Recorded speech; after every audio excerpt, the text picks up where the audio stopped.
बीते कुछ वक्त से भारत में अंडरवर्ल्ड का आतंक फिर से फैल रहा है। कुख्यात अंडरवर्ल्ड डॉन दाऊद इब्राहिम के दुबई भाग जाने के बाद भारत में अंडरवर्ल्ड का खौफ कुछ कम हुआ था, लेकिन अब लॉरेंस बिश्नोई गैंग और बम्बीहा गैंग जैसे कई गैंग्स ने अपना क्राइम सिंडिकेट बनाकर देश में अपराध के ग्राफ को फिर से बढ़ा दिया है। आए दिन ये गैंग्स एक से बढ़कर एक खतरनाक अपराधों को अंजाम दे रहे हैं। लॉरेंस बिश्नोई जेल में बंद होने के बावजूद अपने गैंग को जेल से ही ऑपरेट कर रहा है। कई गैंगस्टर्स विदेशों में बैठकर अपने गैंग्स को ऑपरेट कर रहे हैं, लेकिन पुलिस डिपार्टमेंट और कई सरकारी एजेंसियों ने अब इन गैंगस्टर्स की मुश्किलें बढ़ा दी हैं। राष्ट्रीय जांच एजेंसी NIA ने हाल ही के वक्त में बहुत से गैंगस्टर्स की प्रॉपर्टीज भी जब्त की हैं। NIA ने अभी हाल ही में गैंगस्टर लॉरेंस बिश्नोई के right hand Canada based gangster Goldy Brar को UAPA के तहत आतंकी घोषित कर दिया है। NIA इंटरपोल की मदद से भी इन गैंगस्टर्स को पकड़ने की पुरजोर कोशिशें कर रही है। आज के एपिसोड में जानेंगे NIA जैसी ही भारत की 10 सुरक्षा एजेंसियों के बारे में जो सिर्फ भारत में ही नहीं बल्कि विश्व की टॉप एजेंसीज में शुमार हैं। पूरी जानकारी के लिए वीडियो को अंत तक देखें। Number 1, research and analysis wing raw. 1962 के भारत चीन युद्ध और 1965 के भारत पाकिस्तान युद्ध के समय भारत का इंटेलिजेंस ब्यूरो सही से काम नहीं कर पाया था। ऐसे में एक ऐसी एजेंसी की जरूरत महसूस हुई जो सूचनाएं एकत्रित करने और दुश्मन की गतिविधियों पर नजर रखने में सक्षम हो। इसके नतीजे में 1968 में रॉ का गठन हुआ, जिसका उस समय नाम फॉरेन इंटेलिजेंस रखा गया था। रॉ को दुनिया की बेहतरीन खुफिया एजेंसियों में से एक माना जाता है। इसने बांग्लादेश के निर्माण, ऑपरेशन स्माइलिंग बुद्धा और साल 1971 व 1999 के कारगिल युद्ध में अहम भूमिका निभाई थी।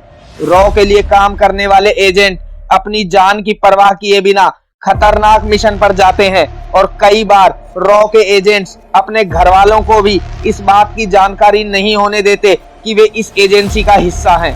नंबर 2, इंटेलिजेंस ब्यूरो यानी IB। IB का गठन साल 1887 में सरकार के एग्जीक्यूटिव ऑर्डर से हुआ था और साल 1947 में IB का पुनर्गठन हुआ। IB देश की सबसे पुरानी खुफिया एजेंसी है। IB देश में खुफिया ऑपरेशनों को संचालित करती है और विदेश नीति बनाने में सरकार की मदद करती है। IB के सदस्यों को रूस की खुफिया एजेंसी KGB ट्रेनिंग देती है। Number 3, national investigation agency NIA। NIA का गठन 2008 में मुंबई आतंकी हमलों के बाद हुआ था। यह एजेंसी आतंकवाद से संबंधित मामलों को हैंडल करती है। आतंकी हमलों की घटनाओं, आतंकवाद के लिए धन उपलब्ध करवाने एवं अन्य आतंक संबंधी अपराधों की जांच करने के लिए NIA का गठन किया गया था। बीते कुछ वक्त में NIA ने खालिस्तानी आतंकवादियों के खिलाफ बहुत से ऑपरेशन किए हैं और गैंगस्टर गोल्डी बराड को UAPA के तहत आतंकी घोषित किया है। Number 4, national technical research organisation NTRO। साल 2004 में NTRO का गठन हुआ था। इस एजेंसी का काम अन्य एजेंसियों को खुफिया जानकारी मुहैया करवाना है। साल 2014 में NTRO ने ICG को खुफिया इंफॉर्मेशन दी थी, जिसकी मदद से 2014 में नए साल की पूर्व संध्या पर एक पाकिस्तानी जहाज को उड़ा दिया गया था। Number 5, narcotics control bureau NCB। NCB का गठन साल 1986 में हुआ था। NCB भारत में मादक पदार्थों जैसे ड्रग्स, हेरोइन, चरस इत्यादि की तस्करी और इनके दुरुपयोगों को रोकने का काम करती है। Number 6, defence intelligence agency DIA। इस एजेंसी का काम देश विदेश में डिफेंस से जुड़ी खुफिया इंफॉर्मेशन इकट्ठा करना और देश के डिफेंस सिस्टम को सतर्क करना है। Number 7, central bureau of investigation CBI। CBI का गठन साल 1963 में हुआ था। यह भारत की महत्वपूर्ण जांच एजेंसियों में से एक है।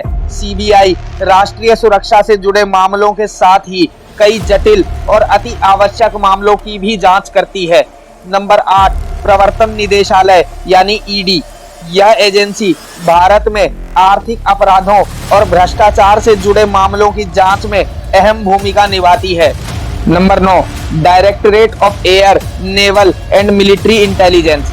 यह 3 एजेंसियां तीनों भारतीय सेनाओं, जल सेना, थल सेना और वायु सेना की इंटेलिजेंस विंग हैं, जो अपने अपने क्षेत्र की खुफिया जानकारियां एकत्रित करते हैं।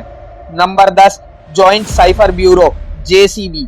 जेसीबी का गठन साल 2002 में किया गया था। इस एजेंसी का काम देश में सिग्नल और क्रिप्टो एनालिसिस करके संवेदनशील डेटा को इनक्रिप्ट करना है और साथ ही साथ यह साइबर क्राइम के मामलों को भी हैंडल करती है। आज के एपिसोड में बस इतना ही। हमारे चैनल का उद्देश्य सिर्फ लोगों को जागरूक व सतर्क करना है। हम किसी भी अपराधी या आपराधिक संगठन का समर्थन नहीं करते हैं और ना ही आम नागरिकों को इनका समर्थन करना चाहिए। आपको यह जानकारी कैसी लगी कमेंट सेक्शन में जरूर बताएं और वीडियो को लाइक व चैनल को सब्सक्राइब जरूर करें। धन्यवाद। जय हिंद, जय भारत।